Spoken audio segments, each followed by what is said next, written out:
Hey there everyone, I'm going to share an experience with you, pretty much a paranormal ghost experience that wasn't a very good experience. When I was about 6 years old, I was sitting in our kitchen.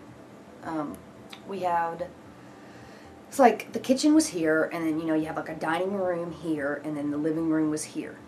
Okay, so I'm sitting in the kitchen. I'm sitting on the kitchen chair in the kitchen, and I'm about probably 6 years old. It was before my sister was born, and I was around 7 when she was born. So I know it was before then because she wasn't around. So I was sitting in the kitchen table, or sitting at the kitchen chair in the kitchen table, with my parents, and I think we were like eating breakfast or something, or I don't really remember, but I remember getting this feeling that something was standing in the living room. I had just got a feeling that something else was there. And when I turned to look into that living room area, so it went through the we have the kitchen and the dining room and then the living room. So when I looked into that living room, there's a doorway right there, kind of a large doorway, and I saw this hooded black looking figure. I couldn't make out anything, but what I could make out was the person or the thing, ghost, whatever it was wearing this all black cloak with a hood.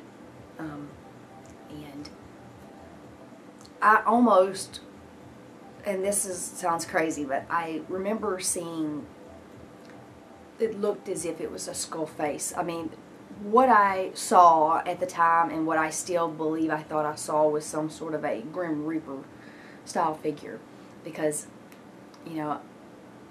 that's what it looked like. I can't remember if it was holding anything, but I just remember it standing there, and within seconds it was gone. And I remember it made me a little nervous, and I never mentioned it to my parents. I never mentioned it to anyone. I don't know what it was that I saw. I didn't understand it at all at the time. But I knew something had been there, and it stuck with me forever because I still remember it today. But that's that experience there that I wanted to share with you.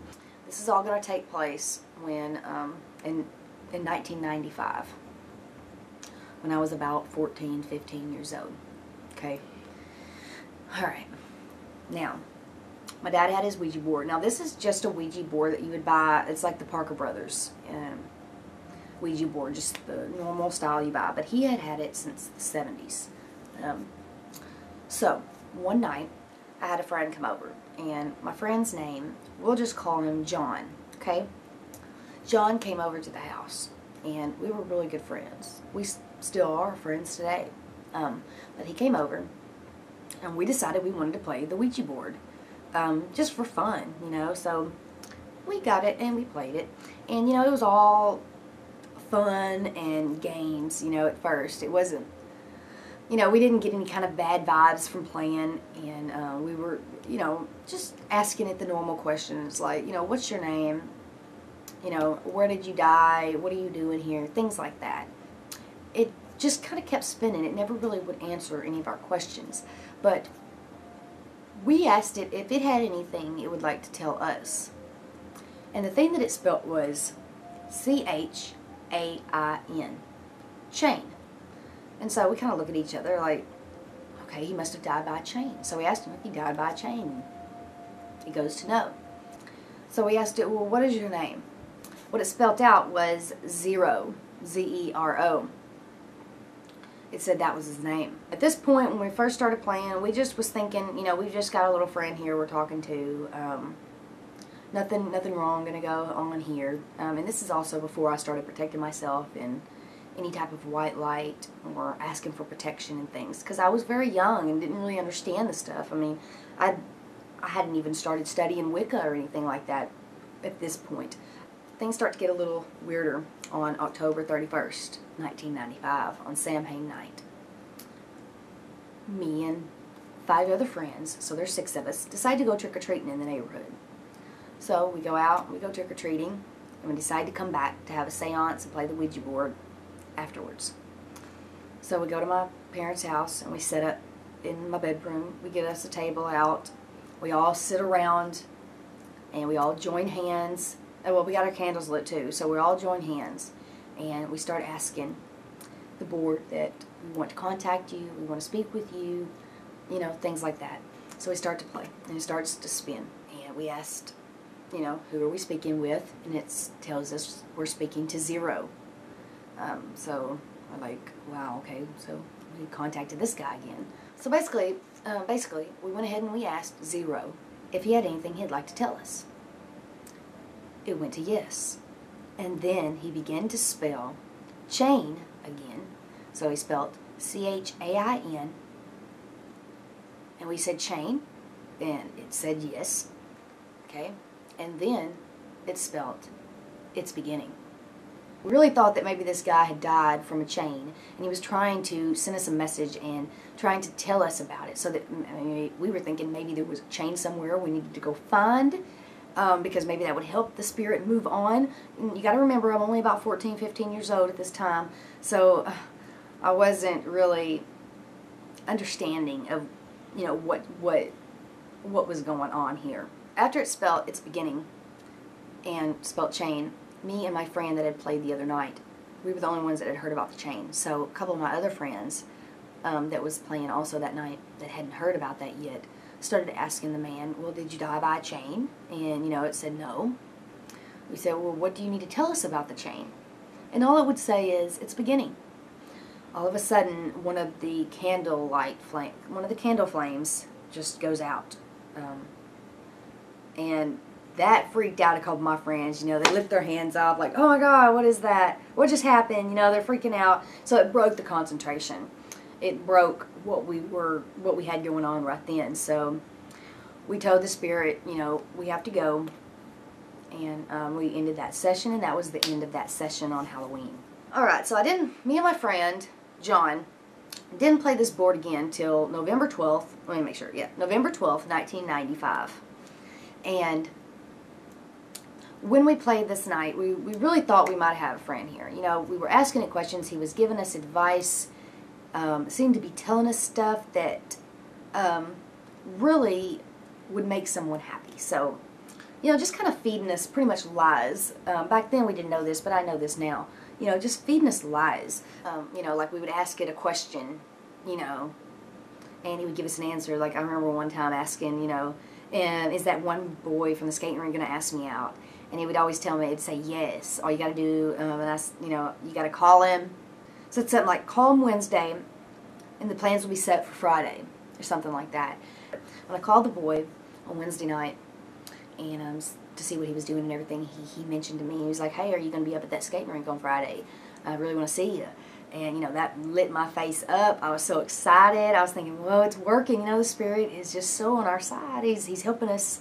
He's helping me win the sky, like, all this kind of stuff. We really felt like we were being empowered by the Spirit. Like the Spirit was on our side, working for us, helping us to get what we want, and things like that.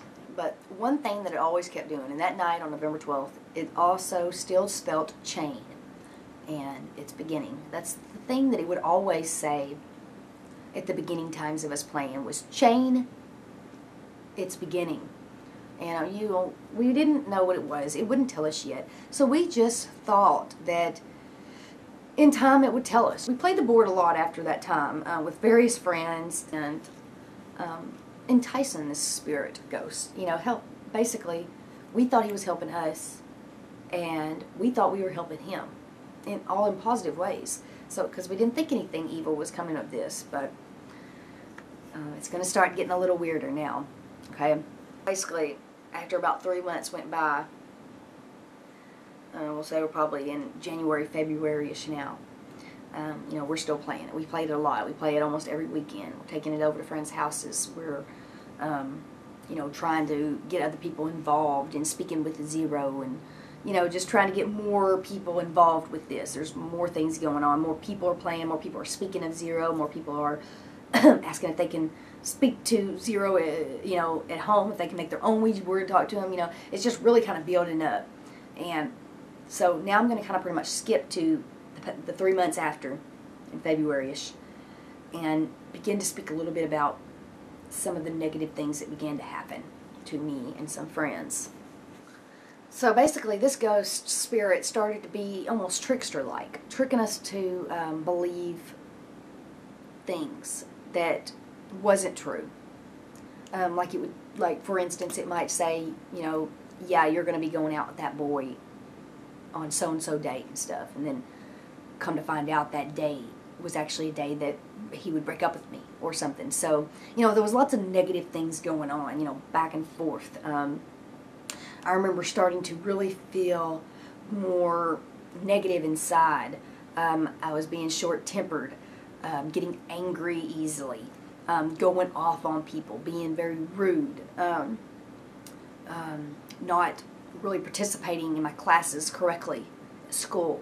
You know, just really had my head just in this zero Ouija board character, you know, and all I wanted to do was speak with zero, play the board, and, you know, be with my friends. And so it was really starting to get a little bit out of hand at this point. And also, it seemed as if every time I felt like if I was angry, if I was upset, my friend John would also feel the same way. Because we felt very connected, because I think it's because we both kind of rose, or we both kind of, we contacted this spirit at the same time together. So we were connected with this spirit. So, you know, kind of like we're all three connected in some way. So whatever I was feeling or experiencing, he was too at the time. Negative feelings, you know, negative thoughts, anger, jealousy, whatever it was, me and him was experiencing the same things. This is when it starts to get really scary a little bit, I guess. One night, my friend from the Sam Hain night, she was a female, she calls me up, and she's basically in a frantic. She's scared. She's telling me, Zero's here. Zero's gonna kill me. He's standing in the hallway. Oh, God help. You know, I mean, she's just freaking out. You know, I'm like, okay, wait, hold on, what's going on? What do you mean? You know, what are you seeing? Because, you know, I wanted to know what was going on, what she's talking about, because I was really scared for her. I mean, what she was saying to me seemed, you know, pretty much mind-blowing, but with how she was talking to me and how she was expressing her feelings on this, I could literally tell she was scared to death. Because what happened was, when she called me up and she was freaking out, she said she had just saw Zero standing in a hallway. I told her, okay, well, describe to me what you're seeing. She says, and she was in a kitchen, at her kitchen table, saw this in her living room hallway. She said she saw a black, tall, hooded figure standing in the hallway. She said you could not make out his face. All you could see was this cloak that would cover the hands and feet, and a hood that came all the way over, you know, pretty much covering the eyes and stuff, and it was all like dark and underneath. When she described this to me, you know, this reminded me of what I had saw when I was about 6 years old in our living room hallway. So I was feeling really scared for her.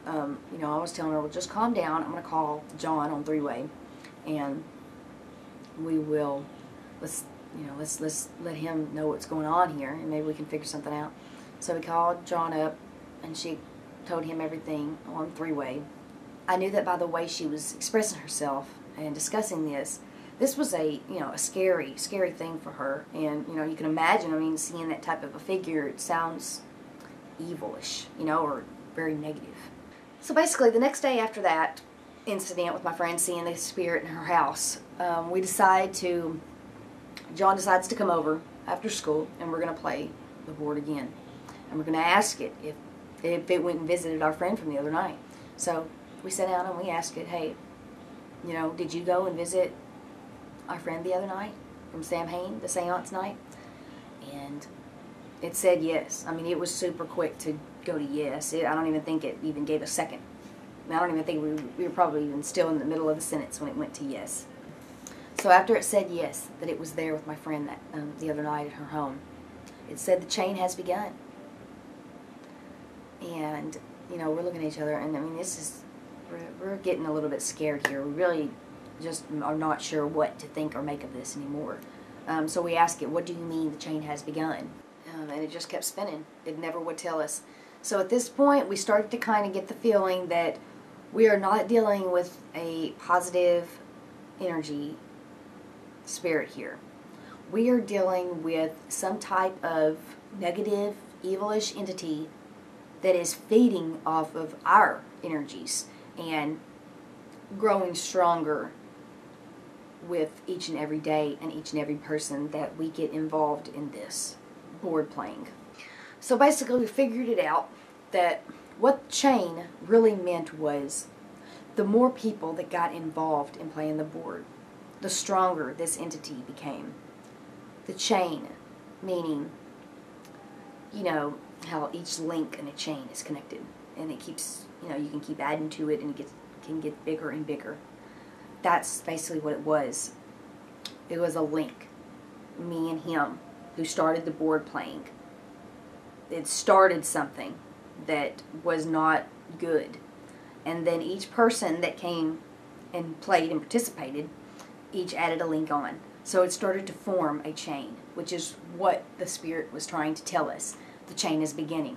The chain has begun. What I'm about to share with you right here was an experience that I had that has stuck with me for a very long time. And I believe that this incident that I'm about to share with you is what helped me become, is what began me to become a spiritual person, I guess. So basically, that night, after we played the board, and I don't know if I mentioned this, but we had told him we didn't want to speak with him anymore and to please leave us. And it said it would. So we didn't think anything of it. We thought, well, it's gone, and we'll go do a change somewhere else. And so that night, I went to bed. It was probably about 2 in the morning. I used to stay up really late. I still kind of do now, but back then I would stay up till 2, 3, 4 in the morning, you know, and still get up and go to school. Only sleep like 2 to 3 hours and go to school, but anyway, at night when I lay down to go to sleep, I go to sleep, and I'm awakened in my sleep that night. When I wake up that night, whew, it gives me chill bumps and makes my eyes water because it's just so scary of a situation. But I was awakened, and when I opened my eyes, I couldn't move. I felt like I was cemented into something, like I was cemented into my bed. I could not move. I saw this figure over my body. Now this was literally right on top of me, you know, like right over me, okay? This spirit, ghost, evil entity, demon, whatever you want to call it, was over my body, and I was paralyzed. I could not move. I don't remember what was happening at that moment. But I remember that I felt scared to death. And I can remember what the thing looked like too, because I have already seen it once in my life. What it was a black, solid figure with the hood on. Just like what my friend had saw the other night, and just like what I had seen when I was a child. This black hooded figure was over me, over my body, you know, kind of like if you're laying flat. He was over me like this. You know, like over me. And so my face is like under him. So, I mean, it was like as if we were like that close. And it was right there. And I remember just being like stiff. I couldn't move. I couldn't call for help. I couldn't wake up. I remember being scared. I remember thinking, how am I going to escape this? What does it want? What do I need to do to get this thing out of my life? I don't remember how long that went on. But I remember waking up the next morning very scared, very confused, and calling my friend John right away to let him know about what had happened. So we knew now that this spirit was feeding off of our fears, getting into our minds, and filling us with negativity, feeding off of us, and, you know, growing stronger every minute. I really didn't know what to do. So I grabbed any kind of religious pieces of items I could find in my house. I remember grabbing a Bible. I remember grabbing a cross. I remember grabbing my pentacle. I mean, I had all kinds of religious items on my bed. But, you know, to me, it didn't matter because all of this positivity items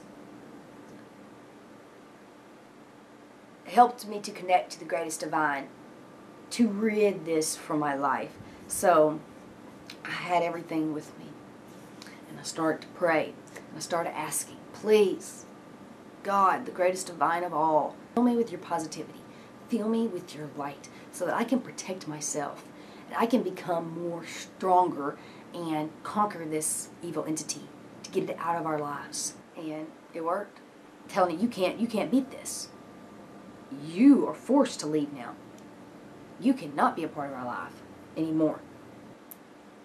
I believe after that, everything changed. I started to feel a lot more like myself, more positive. I didn't feel controlled, or didn't feel like my mind was being altered. I didn't feel like I was losing anything anymore. I didn't feel like anything else had power over me. So I knew I'd conquered it. We rose above. And so what we did do, we had made, my dad, I forgot to mention this, sorry, but my dad didn't like me taking those boards, his board out to other people's houses. So we had made a couple of boards at the time. So we made up some boards to take with us to other friends' houses and to play at his house and things like that. I forgot to mention that, and I'm sorry, but, you know, there's just too much information here to try to fit into probably, I don't know how long this is going to be, probably a 30, 45-minute video, but anyway, let me keep going. Those boards that we had made to play with other friends and to take out to other places when we'd go to friends' houses or things like that, we had a couple of boards. I had one, my friend had one, that we had made just from some scrap wood and stuff. After that night of asking for the divine light and things, we took those two boards out to the yard and put them in a burn pit, pretty much. Put it in the burn pit, and we caught those suckers on fire. And that feeling that we felt when those boards were burning, and that fire and that smoke was rising up, we knew that each smoke, each second that thing smoked, it was sending that evil entity or negative thing out of our life. It was being banished. Because that's all we thought about the whole time, was banish this negativity from our life. I understand that like hundreds of times. Banish this from our sight, banish this from our sight, banish this from our sight.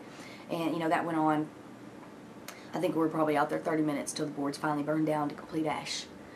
But when that was done at complete ash, we were like, we felt like 100 pounds of brick or something had just been lifted off of our chest. I mean, we were able to breathe better. I mean, so basically this experience is what led me to want to get more involved into paranormal. It's what led me to want to study and learn about Wicca. It's what helped me to learn and express and bring out more of my psychic abilities. I believe I awakened within myself that night, asking for the divine light to bless me, and burning those boards set it off. It's almost like, you know, a light switch went off and, you know, ding, ding, ding, knowing you're on the right track then. This is also when I learned that I needed to protect myself in white light, and to always have the divine with me when I do anything, so that anytime I open a circle and step into playing a board, or anytime I, you know, do anything that's working with spirits, seances and things, I always know and never forget that I need that divine light awakened and aware around me. It's always there, but when you're going to get involved in this kind of stuff, you need to be sure you put that protection shield up. That's things that I didn't do when I was younger. I got older and started to get more experience. I learned that's what you do.